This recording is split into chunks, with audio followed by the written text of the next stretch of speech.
Welcome, David Bornn. Thank you so much for your time. And everybody read your profile. It's a long, and there are so many medals and so many things. And first of all, I want to thank you for your service, for defending our freedom, not only in this country, but all over the world. And we are proud of you. And joining of this organization and CGSC, we are honored uh, because we will learn a lot. I don't know, everybody read about David, about his leadership qualities.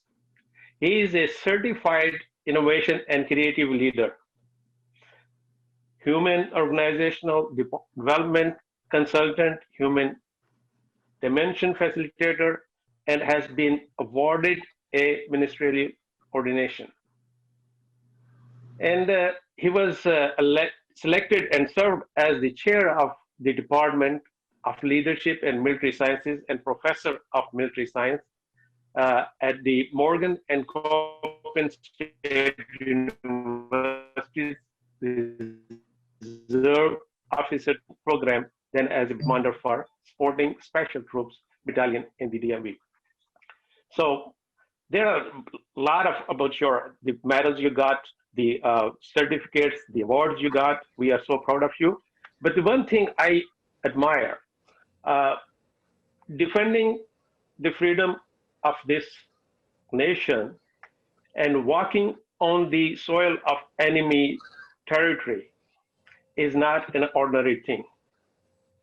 And when you were serving as the United Nations Rifle Platoon leader and executive officer, uh, you was deployed in North Korea in support of CIL, HIL, POW, MIA, the recovery operation. Uh, Mhm. I hope you will explain that movement when you walked on the enemy territory. And going to North Korea and spending time there is not easy. Uh, and then you spend time in Iraq and other places, and that's also it's admirable.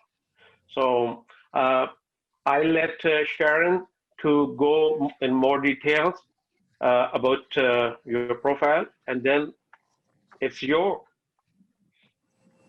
Sharon, please.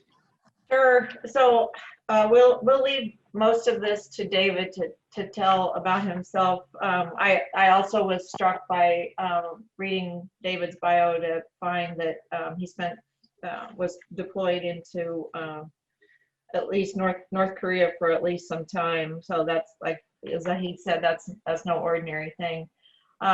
So as David grew up in California, and first got his infantry training at Fort Benning, and then just some of the highlights that I picked out, which is an impressive list.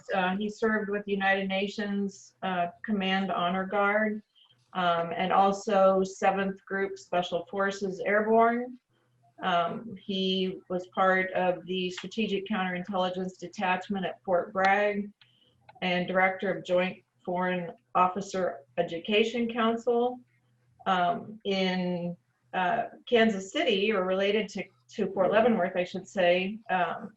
He was serving as Chief of Intelligence Warfighting Function Observer / Coach Trainer. And then he was also nominated for assignment to the University of Foreign Military and Cultural Studies at Fort Leavenworth. So those are some of his, I think, earlier ties to Fort Leavenworth. But there's really an impressive list of different assignments that he had during his 30-year career. He has an Associate of Arts in Psychology from Riverside Community College in California, and then a master's from the United Nations Research Institute in Peacekeeping Policy and Plans, and Webster University in Organizational Development, where he graduated magna cum laude. He has also a numerous list of awards that he's received, including Excellence in Service from the states of Maryland and Delaware. He's recognized for various administrations presidential honors for outstanding service operationally under when President Bush was in office, community service under Obama, and education under Trump. And then his military awards also are a very long and impressive list, but include Legion of Merit, Bronze Star Medal, Defense Meritorious Service Medal, Air Medal, just to name a few. David's married and has 2 children, and he also includes some information about his spouse and his children, and they looks like they're following in Dad's footsteps, also already very accomplished. So we're really pleased that you're spending a little time with us this afternoon, David, and I'd like to turn control over to you so you can tell us a little bit more about yourself and about some things that are in store for IMSD and the Command and General Staff College. Thanks so much, Sharon. I really appreciate the introduction, and I really appreciate the opportunity to talk with KCP for the people today. And I'm really humbled to be here speaking with you. As you saw, I've been to a lot of different places. Bios or service is good, but if you read into the bio, my passion since I first started in the military was to serve. I've been very blessed that your taxpayer dollars have given me that opportunity.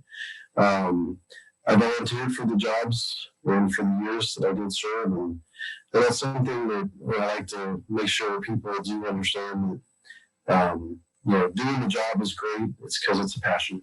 And up front, looking at some of the stuff, I will tell you that I thank my God for giving me these opportunities and protecting me in the many countries that I've been able to go to.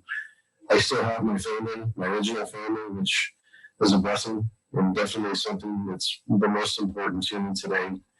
And after everything being said and done, growing up in the inner city in Los Angeles, with not a lot of opportunities, definitely a lot of challenges, the military gave me an opportunity and a way to maximize myself and gain education and experiences that I never thought when I was a young man at 16 and 17 I'd ever have an opportunity to do. So I want to thank you for being able to continue to trust this nation and continue to support the military and realize that for a lot of us, it has been an absolute blessing. And as we volunteer for these things, we humbly serve our nation until it's time not to.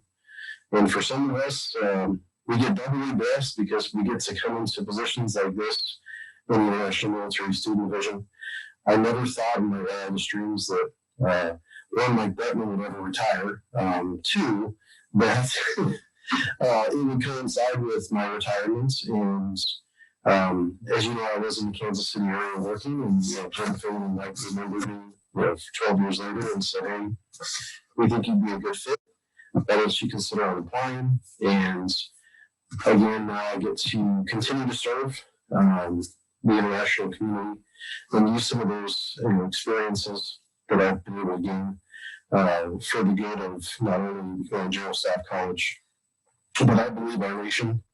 As these officers come into the school and they go out into their countries and make an impact, many of them become senior leaders, but definitely being impactful in their communities as they go overseas. And looking at your organization, as well as Operation International and our sponsors on Post, it's such a critical component to the success that we have at the Command and General Staff College and the International Student Division. When I was the Joint Foreign Officer Education Council Director, I came here to CGSC specifically to see how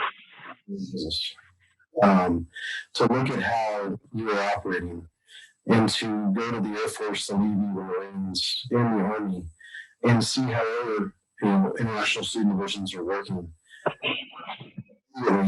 That CGSC's program, their field studies, and their sponsorship was the gold standard. And you were a big part of that. So overall, looking at what we do and how we do it, we touch so many lives every year. A new crop of international officers come in. When you step up and you give your intellectual capital, you give your personal time and your resources to support these officers and their families that come here. And it's just such a critical component to their experience. And it just brings such a robust flavor to the field studies program, but also to the international military as a whole. When these officers leave, they know they've been able to get the best of the best. You being a part of that is critical. And when they go back to their countries, they tell their friends, and their friends want to come. And they also want to go to their college. And recently, story came up, just wanted to share this with you. We had an officer from Sri Lanka who came through around about the time I was just coming into Kansas City, working with student division from the Pentagon. And this officer became a general, and later on decided to immigrate to the U.S., going from a very high status position in his country to working 2 or 3 jobs in America, but working hard because he wanted his family to excel. And he knew that America was a place where they could do that. And this land of opportunity, which not only I am an example of, but I know many of you are an example of as well. This melting pot, this experiment that's been going on for hundreds of years. This officer's son became an intern in the office a few years ago, and goes to KU. He just recently joined the military as a U.S. citizen and a U.S. military officer. And it's just amazing to see the direct impact right there of what we do here in the International Military Student Division. Not to mention many stories and the letters that we receive, the emails from overseas, from families whose kids came through and had an experience and are internationally trying to make a difference in other countries, and the comfort and the feeling that they got from their experience. Personally and also professionally, it's something you can't quantify. I would say it's priceless. So for me, it's just something that I look to every day. It makes me get up in the morning. It makes me want to do better. And I'm just so thankful that I had so many experiences overseas, which most were good. Some were difficult and challenging, but very few were bad. And the most bad ones were so overshadowed by the good ones. So this job here for me, working with you and being able to build this program and continue to support it, care and feed for it, and make it the best it can possibly be for our officers is my number one mission now in the International Student Division. And I look forward to working with all of you, collaborating with you, hearing ideas, and continually making it better, because I do believe we can do that. It's great, and we're always striving for excellence. So that's kind of my spiel. And if anybody has any questions, I can elaborate on a lot of stuff from my background. But to me, it's really not about me. It's about you, and it's about the program. And I'd really like to hear any questions you have on that, and or anything that may be out there that I might be able to add some clarity to as we move forward with, of course, the current COVID situation. I'm here to be able to provide some insights as well. Okay, so I can put it in there. Now I can put it in recent. This is Tamara Sevchik, and we sponsor the fella from Egypt this year. And my question is there, are you all in IMSD encouraging travel over the holiday periods or not? Encouraging is a strong word with COVID. I would tell you that is the topic of the day. It has been the topic of the day for 2 months.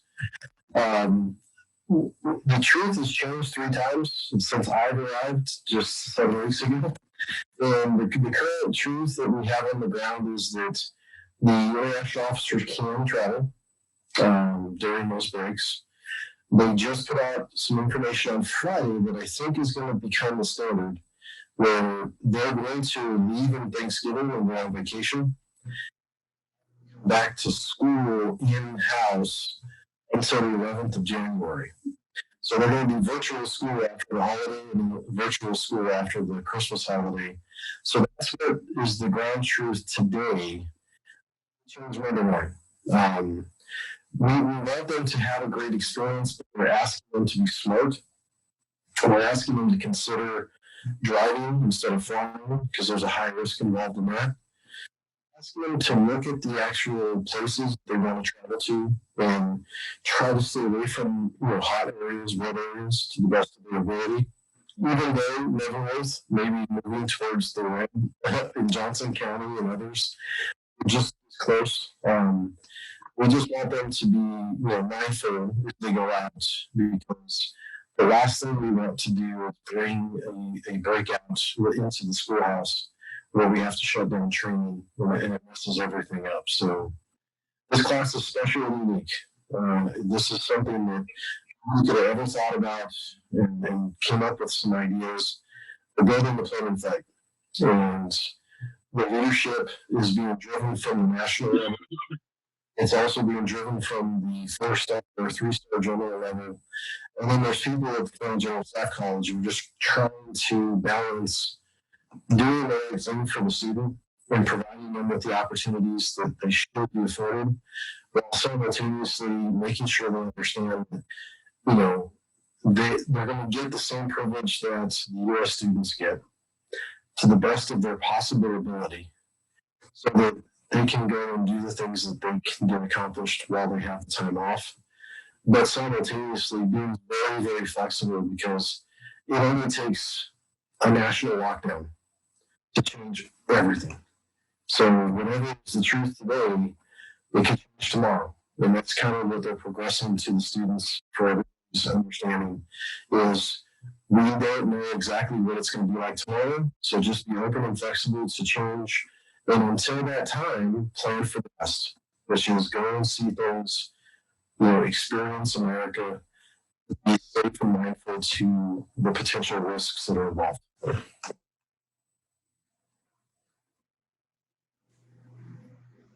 Let me just follow up a little bit. I'm not sure if I understood one of the items that you touched on when you answered that question. Did you say that after Thanksgiving, or starting with the Thanksgiving break, they won't return to in-person classes until January? 11th. Okay. And So, then if they go outside of the Kansas City area during the break or for travels over the holidays, will they be required to quarantine when they come back, or not yet? well, the way they're trying to go about it is very similar to how the War College is doing it in Carlisle, Pennsylvania. This just came out Friday afternoon, so everybody knows. So you've got the most up-to-date information. Some of the students haven't even heard this yet. They would go on vacation, and the initial conversation was, should we restrict their movement for 7 days after each vacation? That was the route they were trying to go with initially. And then there was conversation about, well, do we do 14 days? Because that's the national standard. And there's where the conflict arose. So understanding that they're going to come back and have 2.5 weeks of school between the Thanksgiving holiday and the break, the decision has been made, hopefully it sticks, to just keep them in a virtual learning mode as soon as they get back from school, so that they don't have to worry about, they can do, so everybody's going to be restricted movement, stay at your houses. If you feel sick, quarantine. If you don't feel sick, do very minimal stuff outside the house while you're doing school until the December break. Then you can go on a December break and then come back at the first of the years. I think it's the second or the third when they come back. And then they're going to have a week of restricted movement after they come back from their break. I'll ask another question. I think this group might be interested in knowing and if there is any status yet on the class of 2022, if we have any information about that yet. Clearly. So far, we have 3 people who have signed up for the class out of 120. We do have to, after the first of the year, and I think that's probably something that the local desk officers at the commands are looking at. identify when we're going to start sending people to language school. That's the first thing that becomes an issue for a lot of these countries. So for some countries, it's 4 weeks. For some countries, it's 12. So we definitely will start to see how the class will start developing probably the first or second week in January. We'll have a very good understanding of how the field is dealing with COVID. We are assessing right now with high confidence that the vaccine is not going to affect the overall outcome for the next class. So what does that mean? We believe it's going to be a smaller class similar to this class, but we do think it's going to be between 65 and 80 students. We're still planning to run the course just like we did the year before with the folks that we have, and have events in the summertime before the school starts. And there's 2 reasons for that, so that you know, whatever money we don't spend on the class in the summer, we lose. So we ran into a situation with this class with the 45 people that we lost $250,000 in program funds at the 1st of October of the fiscal year. So our goal for the FSP program is to have events just as normal for the next class in the July, August, September timeframe. So what does that mean for you? We don't know if that's going to be a hybrid course offered or virtual, or if we're going to go live. Right now, working with this current class, the driving factor on how we are going to do field studies program or events with you is specifically geared on the people who are supporting us, like if it's K-State or KU or the World War I Museum. They're telling us what they're able to do currently, and that may continue into the summer. The second thing we have to deal with is the restrictions that are in the counties, local government, and imposed. We can't circumvent those as far as how many people can gather, how many people can come in close proximity to each other, who can come on base. So those are driving factors in how we're going to basically implement those, Sharon. And I don't feel confident right now, looking at the information that we're getting, that we're going to see a drastic change from what we're having to deal with right now with this class. I think there will be some change in the positive direction as far as icebreakers maybe, or putting together events locally. But I still think we're going to have some constraints and restraints similar to what we have today, because I don't think we're going to start seeing any positive effects of the vaccine's implementation, nor the governmental controls that are being, pushed out as these spikes keep happening in the system with the disease or the virus, spiking in certain areas. So I would just tell everybody that we have conditions checks after the Thanksgiving holiday, after the Christmas holiday in mid-February. And when we're looking at the information that's coming to us from the field, from all the different country desks and the embassies overseas, they're the ones that are going to drive who's coming to see us. And that's something we can't control. All we can do is send them notes and say, hey, are you coming? Are you coming? Are you coming? And usually what we get back is no response until a yes or no answer is available. And for sure, one of the things that will tell us how our next class is going to be kind of populated is how many people we get into the language course in Lackland in March and April. That will be the first indicator. The second indicator will be who's approved travel from countries to the U.S. and the May timeframe. We are currently assessing that the next class will arrive 1 week after this class graduates on the 18th of June. So we're shooting for 26 or 28 June arrival for the next class before the 4th of July holiday. We had asked to push it back till after the 4th of July holiday, just for ease and to give us some space between the class that's leaving, in case any of those guys and gals are stuck here, like we had with the last class. But we won't really know that until probably late May, as to how everything's going to fall down into the system. But I can assure you that we are going to have a class in 2022. It's going to have more people in it than we have currently in this class, and it is going to be affected as far as the field studies program adversely because of COVID. And I also noticed too, Sean, that does not change the relationships or the activities that the sponsors will have with those officers who do show up. Small group, 3 or 4 people together, meeting, talking, masked up, safety precautions, all of those things are in place, but they can still have a connection and still conduct, activities together within whatever both the sponsor group and the international firm are comfortable and acceptable. Thank you. Okay. David, well, one question. I mean, you just answered part of that. We are going through challenging time, and it's very difficult for the sponsors and the officers to coordinate each other for the better relationship and long-lasting understanding of those things.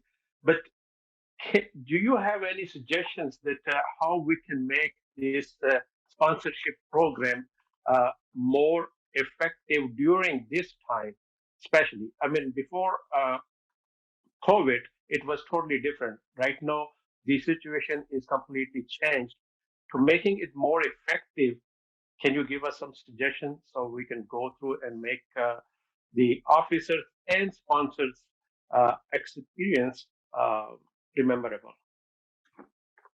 Absolutely. As I mentioned in our meeting last month, it's so important now for you as sponsors to work with the international officers, even more so than before, because as a government agency, our hands are tied. We're being told you cannot. That's not the case for you and your sponsors. So the first thing I want to promote for everybody is that you are not restrained or constrained as to how you interact with your sponsor or your international officer. Now, understanding Johnson County, Wyandotte, even Leavenworth as it comes up and down on the red status, we have to be safe and we have to take into consideration individual sponsors' health needs and also the safety and precaution of the international officer for his school and for his family.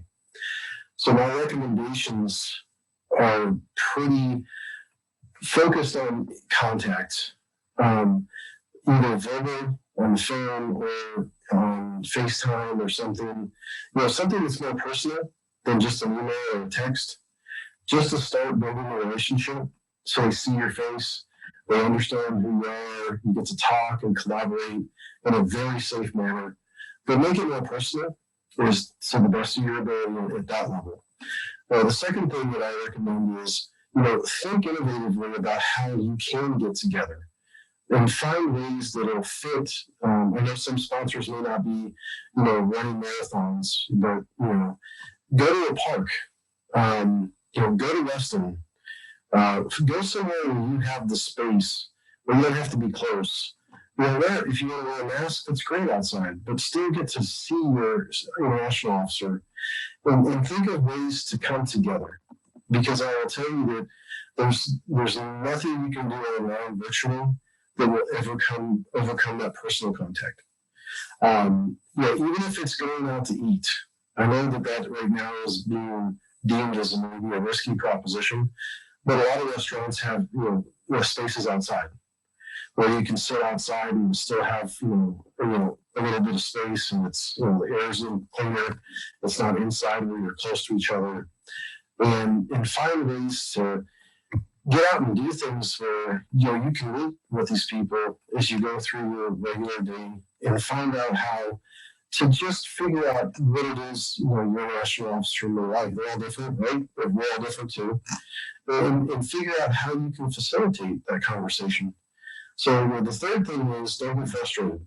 Don't feel like you can't, because I know that between you and your international officer, you can create a relationship, even in this time of COVID, that can be very beneficial, and it can be very rewarding, not only for yourself, but for them.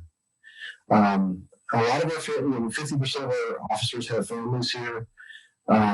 So that, every dynamic's a little different, but just realize that a lot of the officers don't know what to do either. And we're progressing on our side. Contact your sponsors, get out and talk with them, take the time to visit with them and get to know them, because these relationships are a lifetime. And what a waste to be holed up in your house or to be sitting in your apartments on base, not doing anything, when you've got 3 sets of sponsors who, each one of them may have something they can do with you to, enrich your experience and bring something different to your overall experience while you're here at CGSC. David, my name's Tim Urban. I'm on the board. I didn't get the chance to meet you when you went out to lunch. The question I have is, have you gotten any general feedback from the officers as far as the how everything is going so far this year for them and with their sponsors? Yeah, we had very good feedback. There were a couple of surveys that we sent out a pre-survey. It's not a pre-survey, it's like an initial survey, and a mid-survey, which we'll probably do in January. We'll do a survey at the end. Right. I just got on board, and I asked my team to kind of look at how those surveys were constructed. We identified that they were weighted a bit needed. If anybody's ever done assessments or QA work, So we got a couple back that were kind of unusual. They were poor, negative kind of feedbacks. But once we contacted the officers, they didn't have a negative response. They just hadn't contacted their sponsor. So they thought that meant that there was a negative response, which that's not the case. So overall, the sponsorship program has been very good. We did have a few officers who were challenged. Sharon and let me see, I can't remember. Maxine, you probably gave us, I gave Maxine Hunter, she's on the call right now, but she just transitioned her job over to a new person for Operational Nationals. And we talked with those folks and said, hey, what questions should we be asking? How can we make this survey a little bit more interactive with the international officers to get better information? But having spoken with them at their monthly information brief last month, it was very clear that some of them just weren't sure what to do.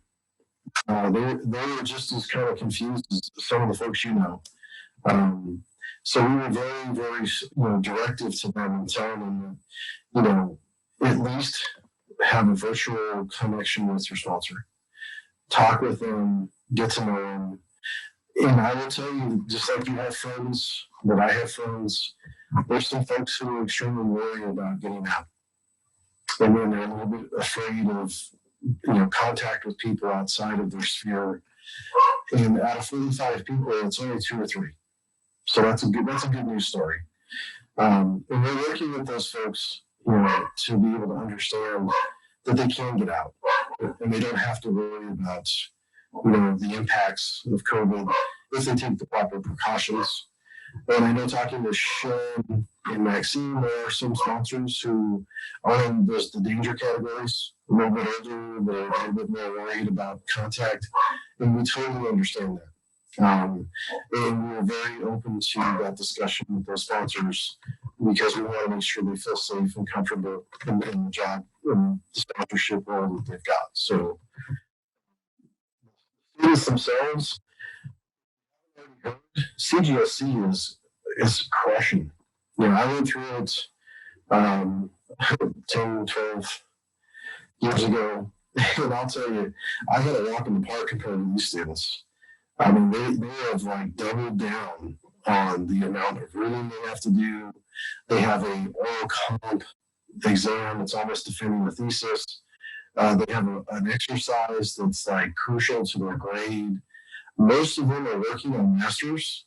In my cohort, about 30–40% of us were working on masters.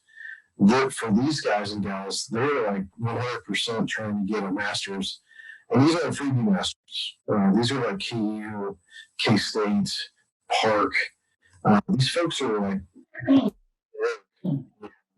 I think that's a critical change in sponsorship contact from what we had previously. Because these folks are just, every waking hour is being sucked up either by the course or by their personal, endeavor to get a second master's, or a first master's or real master's to go home with while they're here. So that is a dynamic that I do want to bring out for everybody to understand. It's a change, and this is a generational change. These are younger officers. Most of them are senior captains and junior majors. The average age is about 31, 32.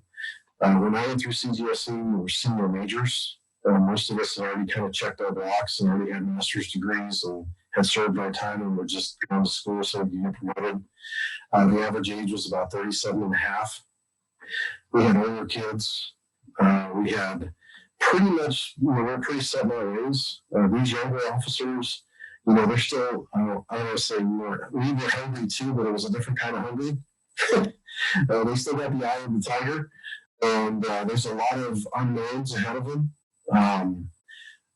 70% of my CGSC class had already done their branch qualifying assignments when they got to CGSC, which means that they already kind of knew if they were tracking for promotion. Most of these officers have not done that.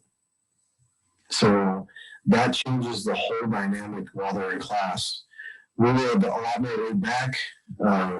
Most of us were a little bit more seasoned with like multiple deployments overseas, so we'd already seen the elephant.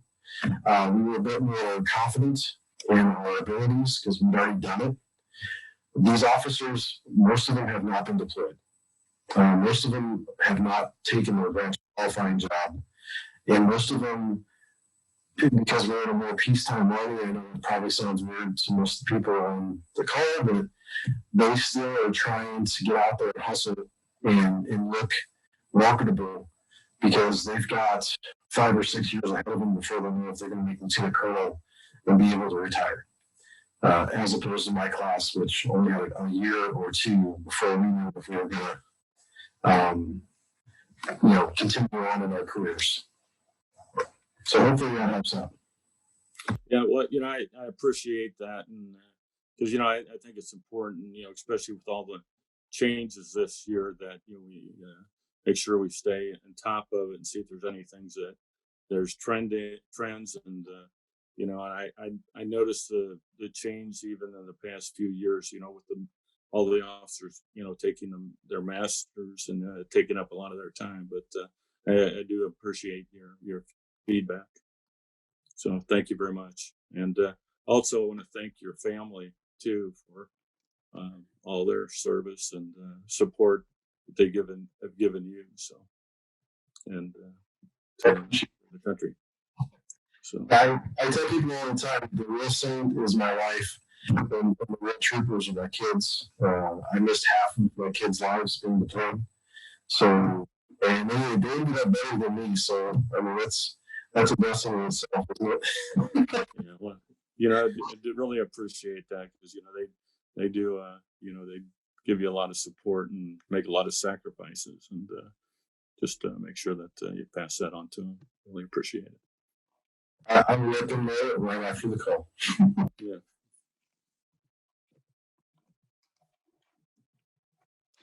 David, this might be a little bit, just a little bit off topic, but you won't mind. Hi, Alan. The success of the program is acknowledged by everyone involved, is it not? State Department that write checks and whatever, everyone? That's a fair comment, isn't it? Well, it's the Security Assistance Command with checks, SAFA. Right. State I'm Department. curious. I'm curious if there's ever been any discussion about expansion, because I think I'm Australian and know a little bit of the Australian military, and it's a real fight for the guy to get here. You know what I mean? It's a very competitive thing, and I think if you said to them, "Look, we'll find you another slot," they'd jump at it, and everyone would win. And of course, it seems as though it already happens for, I guess, strategic and very good reasons. But very often, countries get multiple slots. But has there ever been any discussion about expanding the whole program? Every single year. And trust me, the Americans would like to expand the program of being able to go to Australia, because that place. Right. The fiscal constraints are what really drive the program. So you understand every year in the Defense Authorization Act, there's a line item for security assistance. It's a big pot. And then all of the four-star commands fight for monies to be filtered down into their commands to support the combatant commanders' security training and assistance program, the STRAP. So the STRAP gets sent down to the desk officers, and then each desk officer, sometimes we call them the corral or the rodeo or the circus, and they all fight for those monies to be able to be apportioned to all the different entities, okay? They then push it down to the specific countries and embassies, to the defense, or the DATs, defense attaché offices, to then apportion to the country as they are necessary. And that could be from teaching somebody how to be a mechanic. So, I mean, that's a big long story short. Every year there's some contraction in some areas that may not be as necessary for security assistance. And in other years, there's an increase. And I would say that CGSC is based off of how many small groups there are. So our requirements are based directly off of CGSC's requirements.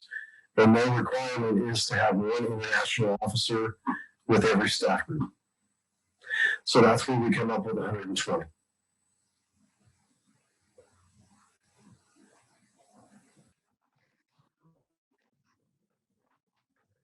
Understand? Hey, Alan, yeah, Alan, did that answer your question? Yeah, it did, I guess, really. I mean, we're not supposed to talk about politics, I guess, but if you get some of the contenders for Joe Biden's defense minister, you might have no more program, right? They might cut it out. The good news is, I think that our programs transcend politics, because a dollar spent today for security assistance is a dollar not spent tomorrow. Millions of dollars not spent tomorrow at war. That's a bipartisan issue, if you look at it in that perspective.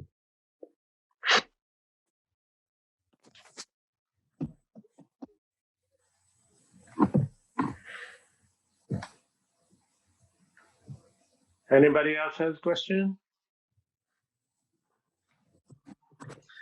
Zahid, I can answer your question about North Korea if you want. Sure. So we have a program called Combat Identification Labs Hawaii. It's an MIA POW program. We do that in New Guinea. We do that in Cambodia, Vietnam, and also in North Korea. There are some that happen in Europe as well. The job is basically supposed to find, assess, and repatriate remains, not only of U.S. persons, but also our coalition partners. And in Korea, the United Nations Armistice Commission, UNCMAC, the United Nations Command Military Armistice Commission, utilized the honor guard as the security elements and also the repatriation detachment for all of their missions into the country. So in that capacity, we would detail a platoon of infantry to provide support for teams that were going into North Korea. and also provide support to extract teams coming out of North Korea, and also do the transfer of funds to the North Korean government for remains. And that could be as small as a finger, or it could be an entire skeleton. The teams were comprised of anthropologists, scientists, military, political personnel, historians that understood certain battles, and they would go in for 30 days. They would go and do 3 weeks of assessment at locations where battles happened, talk to the locals, find out if there were any rumors or stories of remains that were left somewhere. They would go in with specific historical documents from soldiers in those conflicts, where they said that I saw this person for the last time on this road at this intersection in North Korea. Or they would go in and they would basically try to identify potential remains and then use their skills on hands to identify if they were non-Korean remains and bring those back. So we literally would fly a C-17 into North Korea with pallets of American cash, because cash is king in North Korea. So we had a State Department attaché who would come with us. And the fun and interesting thing about the program is we normally would go into Pyongyang. We would initially establish a security perimeter on the tarmac. It was considered U.S. soil once we established that perimeter. After a couple of missions, they actually put a painted square on the ground. And that was kind of our domain. And then if we were dropping the team off, it was very simple. The team would get out, we'd take them to customs inside the airports, we'd take them to the Chinese embassy personnel, because that's how the U.S. would get into North Korea, is through a Chinese visa.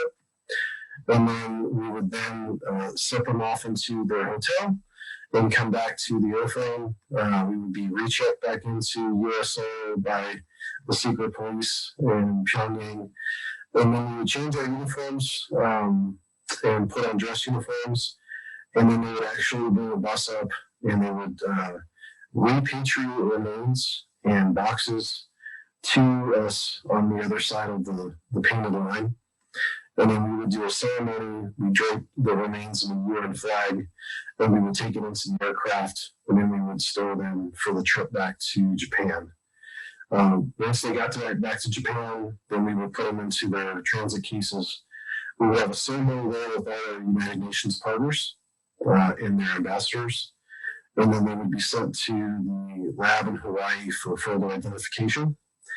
While I was there in the program, we had 186 sets of remains that were repatriated. Of those sets of remains, it was found that 27 of them were American. And then the other remains were from all the other coalition partners and in the war. So the one interesting thing is my last mission into country, we got stuck. The team refused to leave the Chosin Reservoir. They believed they had found a mass grave, and they didn't have the time to register it, so they were unwilling to leave. So we had to change into civilian clothes, and it was my job as the officer in charge to go and find them and give them a direct order with the State Department attaché to get on the aircraft, because the aircraft was not staying. If you missed it, you're going to be stuck for another 30 days at a minimum, and you wouldn't have any support from the government in North Korea, and it'll be a very, very, very hard 30 days for you. So getting to see the countryside and getting to see the country and the people was eye-opening for me, because I wasn't stationed in South Korea. It's a completely different world. It's almost like Mars. It's very featureless. It's very dusty. It's not a lot of vegetation. I saw a lot of just people working under armed guard, or the lower caste system, if you understand Sun Moon and some other stuff about North Korea. And then I got to see the folks in Pyongyang living at a much higher level of lifestyle, because they were in the upper tier of their government and also their social caste. And it was an interesting mission to be able to say that those, at the time, only the second U.S. officer that was able to go to North Korea since the armistice signing in an actual operational capacity. So that was definitely something to remember. I do have a picture of it, Zahid, I'll send it to you. On one of the missions, somebody had a camera, they were supposed to, and I didn't know they had a camera, so they snapped a quick photo. And then a couple of months later, I was in my office and I got an email, and somebody said, "Hey, I just wanted to make sure you had this before I left." And it was fun working with you. So I got to get a picture of my team on the tarmac in North Korea. So I don't know how official that is, but I do have it on my wall. We are proud of you for your service there and here. It really set the tone for me as a young officer, as a second lieutenant, commissioned officer in the infantry, and it's transferred over to the officer corps. I'll tell you that it really changed my perspective about why we're doing what we're doing. See the stark contrast between that was not, part of the U.S. and South Korea, who had with the U.S. And I also got to, very up front and close and personal realize that, our intervention wasn't a waste of time, at least not for the South Koreans. I mean, they have a thriving economy. They have freedoms that, only come through democracy. And they had a country that had an identity and was trying to be a world player, in a good sense.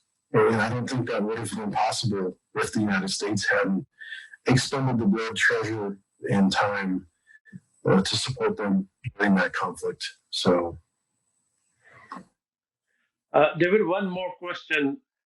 You've been in Iraq and North Korea and other places too. In this country, a lot of people, they take freedom as a granted. So did you see the difference between the freedom and not having freedom, the life without freedom, like in Iraq and those other countries where people are suffering? And can you tell your experience? yeah. This is completely David Bornn, not an official comment. I will tell you I love America. And it's not because I'm American.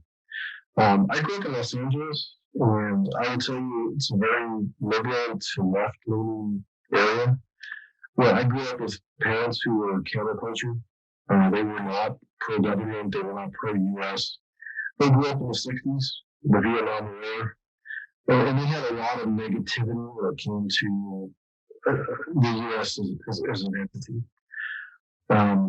When I got to go see the world, and I got to really see the ramifications of socialism, the impacts of communism, the horrible lasting effects of colonialism.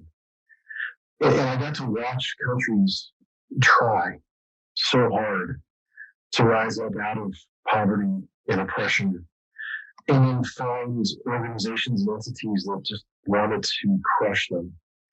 And my role, unfortunately, for a few months or for a year or whatever it was, I always, even when I came back to America, even in my own turmoil and my own imperfection, I just knew, and I could sense and feel there was just a difference. And, as a historian, I looked at Tocqueville, and I looked to my friends who are first or second generation Americans, and I watched how they thrive, and I watched how they work hard, and then my brothers and sisters.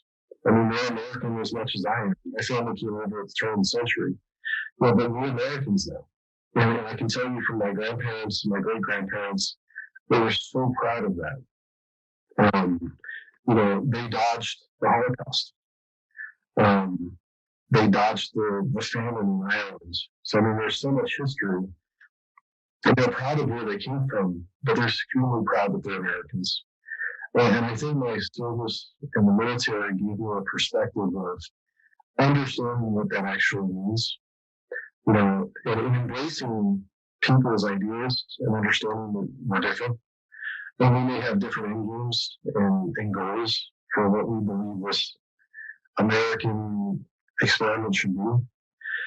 But I will tell you that anytime I find people in the extremes, I only wish that they could go overseas for a few days and not to a tourist location, not fully funded on a little excursion or maybe a short-term mission trip or something that's protected, but actually go into the country and see what the true poverty and oppression and the lack of opportunity looks like. And then come back to America and have a little bit of a perspective that they can understand just how blessed they are and how lucky they are, no matter who they are, from whatever background. I've seen friends of mine in California from who are refugees. They had nothing when they came to America. And now their kids have, PhDs. I have a friend here in Kansas City who lived in an internment camp for 2 years after the Vietnam War. He joined the Marines as a young man, and now his son's going to commission him to the Marine Corps as an officer in December 29th. These stories, I could be on this call for the rest of our lives and tell stories like this. No other country, none that I've been to, even some of our friendly countries are UK, Alan, even in Australia. I just don't see it, unfold the same way. And I can't put my finger on it. I wish I could condense it and send it all over the world. I mean, we are just the most generous country. We're the kindest in my mind. We're a selfless, entity with so many different facets. And we really, we try our best to do as good as we can wherever we go for the betterment of others.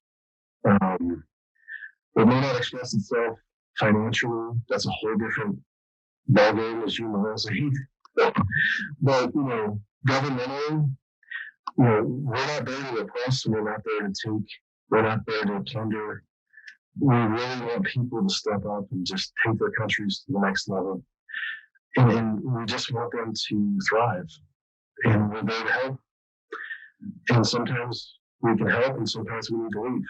Because sometimes people don't need or don't help, and that's okay. But even if that's the case, we'll come back. Which is another, just a cornerstone of Americans, the second chances, and just trying to be better. Maybe you didn't do it good enough last time. Let's try it again. We'll partner with you. And it's just a perspective I don't think you can replicate from a book or a TV show or a conversation. You really have to get out there and touch it, taste it, and smell it, and see what's really going on for you to come back to America and really, truly understand the difference. Thank you very much. It was really, really heart-touching experience. We are blessed. Indeed, we are blessed that we are living in this country and we see the freedom. A lot of people ask me about, what do you think about the freedom, religious freedom? I tell them that the religious freedom I have in this country, people don't have even a lot of Islamic countries. So, I'm blessed that I'm living in. I'm glad you're here too. I'm glad, and I wish more could come and experience it. But at the same time, obviously, other countries experience their own beauty and their own excellence as well. I'm not saying we got the answer for everybody, because we don't. But whatever we do, it does work, and it's shown for centuries, and that's the goodness of it. Thank you, David. Thank you so much, David, for your time. And I hope we will work together and we will be benefited from your leadership and your experience, and we'll try to make this sponsorship program much productive and interesting. Well, So we will be looking forward for your help. Well, thank you so much on behalf of the International Military Student Division, Mr. Finn, the director, myself, and all of our team. Thank you for what you do for our international officers, and continue to know that you are very amazing in how we do this program and get it done.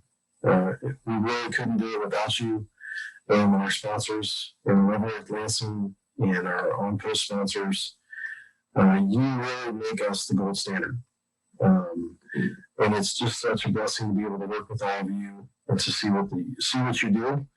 And as a servant, our team is here to support you and make sure that we can do everything we can for those internationals, because they are our consumer. That's our customer base. And I tell my guys all the time, we're in customer service. We got to make sure people are engaged, we're transparent, and we're working with them to do the best we can. So thank you very much from the bottom of my heart and from our entire team for what you put into this program. Thank you. We really, really appreciate it. Thanks, David. Thanks. All right, you guys have actual work to do as an organization, so I'll get off the call if that's okay, Sharon. Thank you. And thank you, everybody, for joining us and talking to David. Wish we And could I get hope. Thanks, Ahed. Thank you so much. Thank you. Thanks, everyone. Stay well. Bye. Thank you, Cindy. Bye, take care. Have a nice day.